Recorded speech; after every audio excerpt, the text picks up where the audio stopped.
In this short video, we're going to talk about the first goal of Composition 1, which is recursive writing.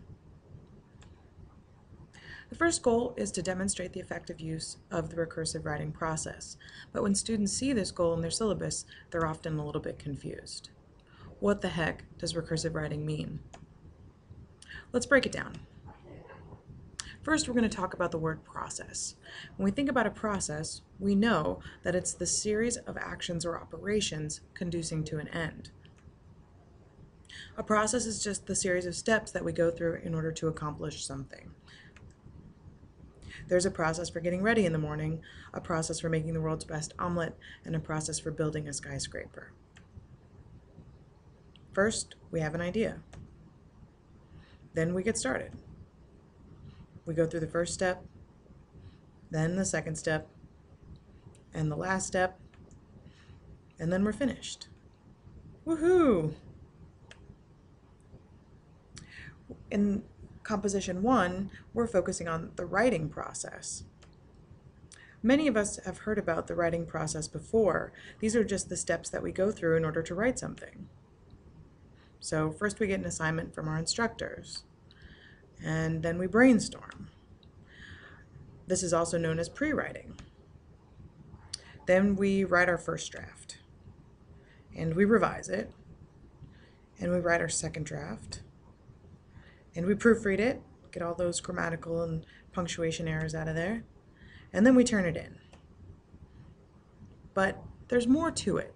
There's more than those steps that we just went through in high school to write a paper about what we did last summer. We have to demonstrate effective writing as a recursive process. So let's talk about, what does recursive mean? Think about it like cursive handwriting. Cursive handwriting is loopy. It's all connected and it loops around. The cursive handwriting we practiced in 3rd grade was loopy and it was connected. The same is going to be true for recursive writing. Recursive is a way to describe a procedure that can be repeated indefinitely on itself. So when we discuss writing as a recursive process, we mean the steps of the writing process can and should be repeated indefinitely, rather than just going through one by one until we're finished. So first we brainstorm, and then we write, and then we revise, and then we rewrite, and then we repeat those steps again. So we brainstorm. So here's what it looks like, writing as a recursive process. Brainstorm, write, revise. Brainstorm, write, revise. Brainstorm, write. At this point, you're probably thinking, why?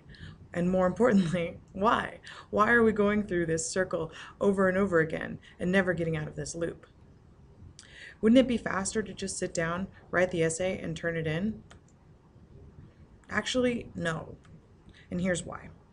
Writing is a lot like thinking. The more you think about something, usually the clearer it becomes. So think about Sir Isaac Newton. He sat and sat and sat, thinking. And then eventually, things came to him. Writing is just like thinking, but with finger movements. The more we write about something, the better we understand it. And even better, the more we think about and write and revise, the better the writing becomes. Not only are we thinking about the ideas, we're thinking and rethinking about the best way to present those ideas. All of this means better quality writing, even though we're going through the steps more than we normally would have. One of the coolest things about writing is that the more you put into it, the more you get out of it. So if you think about those novelists whose first book was amazing, right? All the critics are going crazy because so-and-so hotshot new author's work has just come out. And he gets sells millions of books. And Ryan Reynolds wants to star in the movie adaptation. And money and fame and demands for the next novel start pouring in. And then the second novel comes out and everyone is so excited for more genius. And then flop. There's a flop. Mr. or Ms. So-and-so hotshot new writer spent years and years and years writing and perfecting that first novel. Without fame and Ryan Reynolds busting down the door, he/she had plenty of time for writing. But then the second, much anticipated novel, well, it was rushed. There was less time to come up with great ideas, less time for dialogue, less time to perfect all those sentences. Think about the timing and the flow and the audience and write the perfect first/last line. Damn you, Ryan Reynolds. But we digress. So we practice writing as a recursive process because while we go through the steps more often, in the end, it's a lot more efficient. We think about something. We take the time to come up with the ideas. This is a step we call brainstorming or idea generation or pre-writing. And we'll talk more about the specifics as we go on. Whatever you call it, the goal is to come up with ideas to figure out what we want to write about. And while it may seem simple to just dive right in, we often need ideas before we get started. And then we start to write. This is often tricky. Many writers spend a good deal of time just staring at the blank page. But eventually we do actually write something. And we'll talk about specific strategies for writing another time. This is going to be how we deal with that blank page and just get going. But I promise you, if you have the ideas from step 1, it's easier to get through step 2. And usually we feel pretty good at this point. But then we go back and look at what we've written, and we panic. The draft is a combination of the following things, perhaps. It's unclear, it doesn't meet the assignments, it sounds crazy or silly or like it was written by a second grader. It's disorganized, it's too short, it's too long, it's too short at first, but then becomes too long. There's no beginning, there's no end. There's all sorts of ways that this draft can be, well, bad. And so we try not to panic. And then we start revising. And revision is also a tricky step of the writing process. It's often very challenging. And it asks us to really re-see our writing in a different light, to really reconsider it. We have to figure out what we did and what we didn't do, what we want to do, what we did instead of what we wanted to do, what's missing, what's actually good, what the reader will think, and a lot of other stuff. Of course, we'll talk more about revision strategies as we go through this semester. And often in revision, we find that we need more content. So we go back to brainstorming. We come up with more ideas. Then we have to get those ideas into a new draft, so we write more. And then we really try to re-see that next draft. Usually it's better. And then we do it all over again. But I know what you're thinking. Indefinitely means forever, and this paper has a due date.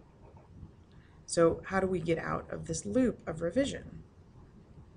Well, eventually, for whatever reason, the assignment deadline or personal sanity or actual satisfaction with the writing, or you just need to move on, you have to decide that you're done. And so you proofread. And this is the really nitpicky step where we get really demanding with the writing and where we check to make sure all of our T's are crossed and periods are dotted and everything looks like it should. And then we turn it in. I know this is a hard sell. This is not something that students want to do. It seems like it would be so much faster to just down some espresso and hit the keyboard until 3 a.m. like this guy. Everyone is busy and it's hard to find the time to slow down and go through the steps of writing. But it works. It works well, and the pros use it. They use the recursive writing process because in the end, taking the time to go through all these steps is a lot more efficient. A little investment at the beginning pays off in better ideas, better writing, and usually less stress. So this semester, we're going to be working on going through the steps of the writing process. Then we'll go through them again. Eventually, you'll learn to adapt the process to your own needs, skills, and time frames. Once you do that, you'll be able to demonstrate the effective use of writing as a recursive process.